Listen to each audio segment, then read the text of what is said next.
Attitude star అంటూ అందరూ పిలుస్తున్న చంద్రహాస్ వ్యవహారం మరోసారి వివాదంలో ఇరుక్కుంది.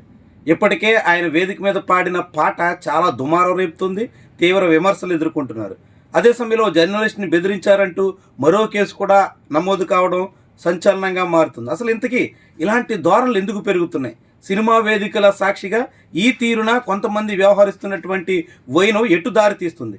ఈ విషయాలకు సంబంధించి మనతో మాట్లాడేందుకు సీనియర్ అనలిస్ట్ నగేష్ మూర్తి ఉన్నారు. నమస్కారం నగేష్ గారు. నమస్తే శంకర్ గారు. నగేష్ గారు, ఇప్పుడు ఈ చంద్రహాస్ అంతకుముందు మరొకరు ఇలా ఈ సినిమా ఫంక్షన్లో ఈ తీరున ఇష్టారాజ్యంగా వాగుతూ వివాదాల్లో ఇరుక్కుంటూ పదే పత్రికల్లో మీడియాలో కవరేజ్ కోసం పాకులాడుతున్నారు అనే ఒక ప్రచారం ఎందుకు వస్తుందంటారు? ఇలాంటి వాటికి అసలు కారణాలు ఏంటంటారు? అంటే చాలా మంది ఈ మధ్య కొంచెం మితిమీరి మాట్లాడి సోషల్ మీడియాలోను ఫోకస్ అవుతున్నారు. అంటే ఇంతకుముందు శివాజీ కానీ అనసూయ కానీ వీళ్ళందరూ ఇదంతా ఒక పద్ధతి. ఈ చంద్రహాస్ అనే వ్యక్తిది వేరే పద్ధతి. ఇతను నాకు తెలిసి మెంటల్లీ డిజార్డర్ ఏమో అనుకుంటున్నాను. ఎందుకంటే అతను మానసికంగా పరిపక్వత చెందలేదు, చెందకుండా చాలా హై స్టాండర్డ్స్లో ఉన్నారని ఫీల్ అవుతున్నాడు తనతో. రెండోది, ఒక స్థాయి అంటే ఒక నాలెడ్జ్ ఉన్నవాడికి ఎక్కువ ప్లాట్ఫామ్, పెద్ద ప్లాట్ఫామ్ ఇస్తే ఇలాగే బిహేవ్ చేస్తారు ఓవర్గా. ఇతను మరీ చాలా ఓవర్గా ఉన్నాడు. ఇతను నాకు తెలిసి పిచ్చోడు అన్నా అయి ఉండాలా, మెంటల్లీ డిజార్డర్ అన్నా అయి ఉండాలా, లేదంటే ఈ యాటిట్యూడ్ అనేది సరిపోదు అతనికి సైకో స్టారు లేదంటే మెంటల్ డిజార్డర్ స్టార్ ఇలాంటి పేర్లు ఇవ్వాలి. ఎందుకంటే ఒక ఇండస్ట్రీలో ఉన్నప్పుడు తన పాత్రను అద్భుతంగా ప్రకటించుకోవాలి. సినిమా ప్రచారం అంటే దానికి వేరే వేరే రూట్లు చాలా ఉన్నాయి. బూతులతో స్టేజ్ మీద పాట పాడాడంటే అక్కడే చెప్పించుకోవాలి అతన్ని. ఎవరైనా సరే ప్రభాకర్ అన్న అతన్ని ముందుగా వాళ్ళ నాన్నని బయటకు తీసుకురావాలి. ఎందుకంటే వాళ్ళ నాన్న చేసి ఇస్తున్నటువంటి దాన్ని ఆ ఫ్లెక్సిబిలిటీ లేదంటే అవకాశాన్ని ఇతను చాలా వరస్ట్గా వాడుతూ ఉన్నాడు. ఇతను ఫస్ట్ ఆఫ్ ఆల్ ప్రభాకర్ గారి మీద కేసు నమోదు చేయాలి. ప్రభాకర్ అంటే చాలా గౌరవం ఉండేది మాకు చిన్నప్పుడు. అన్నిట్లో యాంకర్ అతనే, యాక్టర్ అతనే, డైరెక్టర్ అతనే, ప్రోగ్రాము కండక్టింగ్ చేసేది అతనే, ప్రజెంటర్ అతనే, అన్నీ అతనంటే చాలా ఆల్ ఇన్ వన్ ఇతను బాగా చేస్తున్నాడు అని అనుకునేవాడు. నేను ఈటీవీలో పనిచేసినప్పుడు ఆయన మీద చాలా ఆరోపణలు వచ్చాయి. సుమన్ని తప్పుదో పట్టిస్తున్నాడు, పక్కకి తీసుకెళ్ళి సాక్షి మీడియాలో ఇంటర్వ్యూలు ఇప్పించాడు అని. అది తప్పని ఫీల్ అయ్యాం. కానీ తర్వాత మళ్ళీ తను ఏదో సెట్ చేసుకున్నాడని అంటున్నారు. సరే, సెట్ అయ్యింది, ఓకే. మరి కొడుకుని పెంచడం ఏంటి? అంత వరస్ట్గా బిహేవ్ చేస్తుంటే అతను కంట్రోల్ చేయాలి కదా. ఇతను పిచ్చోడు, ఎవరు చంద్రహాస్ అన్నవాడు చాలా పిచ్చోడు. ముందు అతను తీసుకెళ్ళి ఎర్రగడ్డ హాస్పిటల్లో వేయాలి. లేదంటే చాలామంది వీడియోలు చేస్తే జర్నలిస్ట్కి అతను వార్నింగ్ ఇవ్వడం ఏంటి, అరే తూరే అనడం ఏంటి?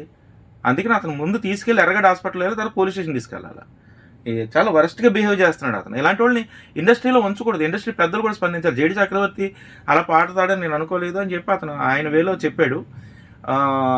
అశోక్ వేముల నాకు బాగా తెలుసు. అశోక్ వేముల జర్నలిజం స్టార్ట్ చేసినప్పటి నుంచి నాకు తెలుసు. మేము ఈటీవీలో ఉండేవాడు, నాకు జూనియర్గా ఉండేవాడు. అతను జర్నలిస్ట్గా చాలా వేగంగా వెళ్తాడు, స్పీడ్గా మాట్లాడతాడు. ఒక జర్నలిస్ట్కి ఉండాల్సిన లక్షణాలన్నీ అశోక్ వేములకు ఉన్నాయి. అదే పద్ధతిలో అతను పాడింది తప్పని స్పష్టంగా చెప్పాడు. అందరూ చెప్పారు, మేము కూడా చెప్తున్నాం, నేను చెప్తాను. ఎందుకంటే స్టేజ్ మీద బూతులేటి అంతమంది ఆడవాళ్ళు పక్కన ఉంటే, ఎదురుగా ఉంటే ఆ బూతులతో పాటలేటి అక్కడే చెప్పించుకోవాలి అతన్ని. అది చేయకపోవడం వల్లే ఇప్పుడు చాలా ఓవర్ చేస్తున్నాడు. ఖచ్చితంగా అతని మీద యాక్షన్ తీసుకోవాలి. హైదరాబాద్ పోలీసులు కూడా కేసు పెట్టామని 2 రోజుల క్రితం చెప్పారు. ఇప్పుడు వరకు చర్యలు లేవు. కేసు పెట్టిన తర్వాత కూడా అతను బెదిరించే పరిస్థితికి వస్తున్నాడు. ఎందుకని ఇలా డిలే చేస్తున్నారంట? అంటే డిలే అనేది పోలీసులు కేసు పెట్టి నమోదు చేసి ఎఫ్ఐఆర్ వేసి అతను ఏం మాట్లాడాడు, ఇతనేం మాట్లాడాడు, అసలు కేసు ఎందుకు నమోదు చేయాల్సింది, అతను వాడిన పదాలు లీగలా ఇల్లీగల్ అయితే అంతా చెక్ చేసుకోవడానికి పోలీసులకు టైం పడుతుంది. సరే, అది కేసు నమోదు చేయడం శుభపరిణామం. ఎందుకంటే జర్నలిస్ట్ని వార్నింగ్ ఇవ్వడం ఏంటి? అతను ఒక జర్నలిస్ట్, అతను ఏమైనా తప్పు చేశాడా? ఇతని ఫ్యామిలీ మెంబర్స్ని ఏమన్నా అన్నాడా? అనలేదు కదా. వ్యక్తిగతంగా ఏం అనలేదు. అతను బూతులు మాట్లాడాడని చెప్పి అతను విమర్శించాడు. అందరూ విమర్శిస్తారు. వార్నింగ్ ఇవ్వడం అరే తురేయడం జర్నలిస్ట్ని. ముందు ఇతన్ని మీద ఇండస్ట్రీ యాక్షన్ తీసుకోవాలి. ఇండస్ట్రీ నుంచి అతన్ని బహిష్కరించాలి. అంటే ఇప్పుడు అప్పట్లో ఎవరైనా ప్రకాష్ రాజు లాంటి వాళ్ళు కొంతమంది తప్పుగా మాట్లాడినప్పుడు ఇండస్ట్రీ నుంచి కొన్నాళ్ళు ఒక 1 year 2 years బహిష్కరిస్తూ ఉంటారు. అది ఆ సంస్కృతి ఇండస్ట్రీలో ఉంది. ఈ చంద్రహాస్ మీద కనీసం ఒక 10 ఏళ్ళు బహిష్కరించాలి. కెరీర్ అంటే అటు తెలుస్తుంది, అడిగి బుద్ధి వస్తుంది అతనికి. ఎందుకంటే అతను ఒరే తురైన అతనిలాగా మనం అనలేము అనే అంత హీన స్థితిలో అతను ఉన్నాడు. అరే తురే అనిపించుకునే హీన స్థితిలో చంద్రహాస్ ఉన్నాడు. ఫస్ట్ కంట్రోల్ చేయాల్సింది వాళ్ళ ఫాదర్ ప్రభాకర్. అతని మీద అందరికీ గౌరవం ఉంది ఇండస్ట్రీలో. అందుకే ఇండస్ట్రీ పెద్దలు చాలామంది వచ్చారు. జేడి చక్రవర్తి లాంటి వాళ్ళు వచ్చారు. వచ్చినాడు ఆ ప్రోగ్రామ్ ఎంత హుందాగా నడిపించాలా. ఇతను హీరో అంటే ఇతను ఓవర్ యాక్షన్ చేస్తూ ఉన్నాడు. ముందు ఇతన్ని ఇండస్ట్రీ నుంచి కనీసం ఒక 10 ఏళ్ళు బహిష్కరించాలి. ఏ నిర్మాత ఇతనికి అవకాశం ఇవ్వకూడదు. సినిమాల్లో ఇతనికి ఛాన్స్ ఇవ్వడానికి ఆ బోర్డులు ఉంటాయి కదా, సినిమా బోర్డులన్నీ కూడా అతను బహిష్కరించాలి. పెద్దలందరూ ఇందులో ఇన్వాల్వ్ అయ్యి, అంటే ఇండస్ట్రీ పరువు తీస్తున్నాడు ఇతను. అంటే ఎవరు సినిమాలు ఆడు చేసుకోవచ్చు, బూతులు మాట్లాడితే సినిమాలు చేసుకోవచ్చు అంటే సినిమాల్లో బూతులు ఉండొచ్చు, కానీ బయట బూతులు అనేది తప్పు. అతను మనం ఏ ప్లాట్ఫామ్ మీద ఉన్నో ఆ ప్లాట్ఫామ్ తగ్గట్టుగా మాట్లాడాలి. ఇప్పుడు మనం ఎంత ఉందగా మాట్లాడుతున్నాం అంటే మనం పద్ధతిగా మాట్లాడుతున్నాం అని కాదు, ఈ స్టేజ్ మీద ఈ పద్ధతిగా మాట్లాడాలి. అంటే బూతులు మాట్లాడిన వాళ్ళు అందరూ కూడా బూతులు రావని కాదు, కానీ వాళ్ళు మాట్లాడేది, వాళ్ళు ఉండేది ఆ ప్లాట్ఫామ్లో అది కరెక్ట్ కాదని అర్థం. సో ఇతను దాన్ని అవాయిడ్ చేశాడు, దాన్ని దాటేశాడు. ఇలా దాటిన వాళ్ళు ఏమనుకుంటారంటే పిచ్చోళ్ళు అనుకుంటారు. అతనికి ఏదో ఒక సైకలాజికల్గా తాను పెద్ద చిరంజీవి స్థాయిలోను, లేదంటే బాలకృష్ణ స్థాయిలోను, జూనియర్ ఎన్టీఆర్ స్థాయిలోను, రామ్ చరణ్ స్థాయిలో ఊహించుకుంటున్నాడేమో. బహుశా అది తగ్గించుకోవాలి. అతనికి ఏదో నరం కట్ అయి ఉంటుంది, ఆ సర్జరీ చేయించాలి అర్జెంటుగా.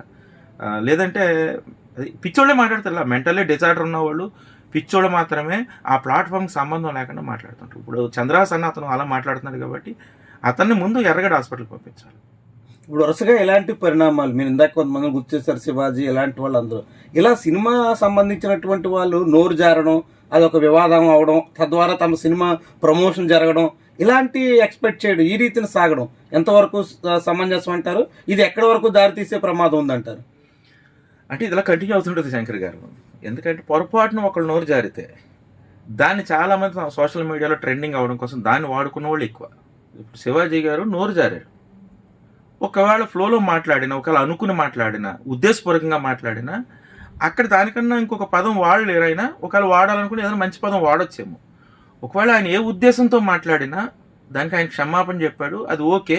కానీ ఆ పదాన్ని తీసుకుని, ఆయన మాటలను తీసుకుని ఓవర్ యాక్షన్ చేసిన తర్వాత వాళ్ళు వచ్చిన వాళ్ళు అందరూ కూడా ఓవర్ యాక్షన్ చేస్తారు. ఎందుకంటే సోషల్ మీడియాలో ట్రెండింగ్ అవ్వడం కోసం. అది సోషల్ మీడియాలో ట్రెండింగ్ అవ్వదంటే దాన్ని ఎవడు పట్టించుకోడు, దాని మీద ఎవడు మాట్లాడు. తమ ఛానల్స్లో తమ సోషల్ మీడియా అకౌంట్స్ని పెంచుకోవడం కోసం ఆ విషయాన్ని వాడుకున్నారు. నోరు జారడం మీటింగ్లో అంటే ఒక 10 నిమిషాలు 20 నిమిషాలు మాట్లాడేటప్పుడు తక్కువ మాట్లాడాలన్నప్పుడు ఒక్కొక్కసారి నోరు జారుతారు, ఎవరైనా మాట్లాడతారు. ఒకసారి మన చిరంజీవి గారు కూడా ఒక్కొక్కసారి ఇంకొక సినిమా ఫంక్షన్కి వెళ్ళి తర్వాత వచ్చే సినిమా లీక్ చేసేవారు. అది ఫ్లోలో వస్తూ ఉంటాయి. ఒక్కొక్కసారి చిన్న చిన్న బూతులు కూడా వస్తుంటాయి. ఇప్పుడు రాజేంద్ర ప్రసాద్ గారు ఎక్కువగా నోరు జారుతూ ఉంటాడు. ఆ మధ్య అలీ గారిని స్టేజ్ మీద ఏదో మాట్లాడేశారు. అది వాళ్ళు పర్సనల్గా మాట్లాడుకునే మాట్లాడుకుంటారు, అలాగే మాట్లాడుకుంటారు. కానీ అది స్టేజ్ మీద మాట్లాడకూడదు. ఫ్లోలో నోరు జారాడు, తనకు క్షమాపణ చెప్పాడు. ఇది వేరు. పొరపాటు నోరు జారి క్షమాపణ చెప్పడం, లేదంటే వాళ్ళ రెగ్యులర్గా మాట్లాడుకునేది ఒక్కొక్కసారి ఫ్లోలో నోటు మీద వచ్చేస్తూ ఉంటాయి, అది వేరు.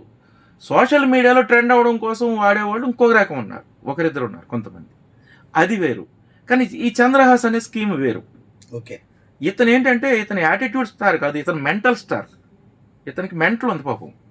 అది చూపించాలి ఫస్ట్ వాళ్ళ ఫాదరు, అది చూపించాలి. అంటే నా కొడుకు నువ్వు సలహా ఇస్తావా అని ఆయన స్పందిస్తే మంచిదే. ముందు కొడుకుని సెట్ చేసుకోవాలి. ఇప్పుడు ఏదైనా సరే బ్యాలెన్స్ అనేది ఒకటి ఉంటుంది. మన కోసం ఎక్కువ మంది తప్పు మాట్లాడుకుంటున్నారా, ఎక్కువ మంది మంచి మాట్లాడుకుంటున్నారు, ఇది కరెక్ట్. ఇది బ్యాలెన్స్ చేసుకోవాలి ప్రతి ఫాదరు, ప్రతి ఒక్కరు కూడా పర్సన్గా కూడా. ఇప్పుడు ఈ చంద్రహాస్ కోసం ఎక్కువ మంది బ్యాడ్ మాట్లాడుకుంటున్నారు, ఏంటి వీడు ఎలా ఉంటాడని. నాకే నవ్వు వస్తుంది, ఏంటి పిచ్చోడా లేదంటే మెంటల్లీ డిజార్డర్ అని. ఇది నా పర్సనల్ అభిప్రాయం. కాబట్టి ఎందుకన్నా మంచిది, ఒకటి అతను నిజంగా మెంటల్గాను న్యూరో పరంగా పెర్ఫెక్ట్గా ఉన్నట్లయితే ముందు అతని యాటిట్యూడ్ మార్చాలి, అతనికి ట్రైనింగ్ ఇప్పించాలి. బాబు నువ్వు ఇలా మాట్లాడాలి, ఇలా ఉండాలా, ఒక హీరోగా ఎదగాలంటే అనేది. మనం ఫర్ ఎగ్జాంపుల్ ఇంకా కొంచెం ముందుకు వెళ్తే బన్నీ సినిమాకి ఇండస్ట్రీకి పరిచయం అయినప్పుడు కానీ, జూనియర్ ఎన్టీఆర్ ఇండస్ట్రీకి పరిచయం అయినప్పుడు, ప్రభాస్ ఇండస్ట్రీకి పరిచయం అయినప్పుడు కానీ వాళ్ళు పెద్ద ఫ్యామిలీస్ నుంచి వచ్చారు, ఎంత ఒబీడియంట్గా వెళ్ళారు.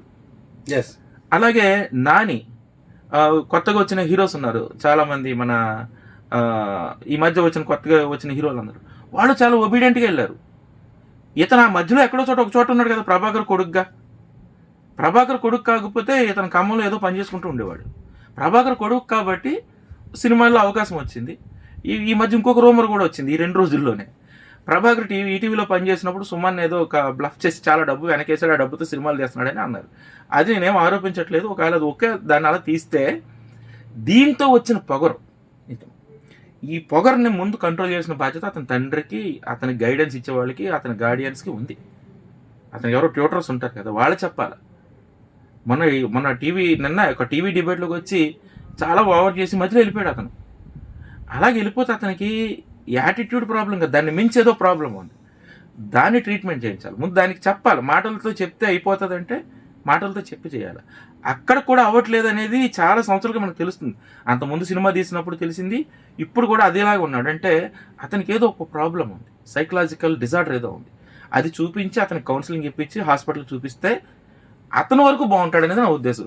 ఇండస్ట్రీ పెద్దలు కూడా ఇలాంటి వాళ్ళ మీద యాక్షన్ తీసుకోవాలి, ఇతను సినిమా ఇండస్ట్రీ నుంచి బహిష్కరించాలి. రైట్, థ్యాంక్ యూ నగేష్ గారు. ఇది ఖచ్చితంగా చంద్రహాస్ లాంటి వాళ్ళని ఉపేక్షించకుండా కఠిన చర్యలు తీసుకుంటేనే, అందుకు పరిశ్రమ వర్గాలు తగిన శ్రద్ధ చూపితేనే ఫలితం ఉంటుందన్నది నగేష్ గారి మాట. Thank you very much.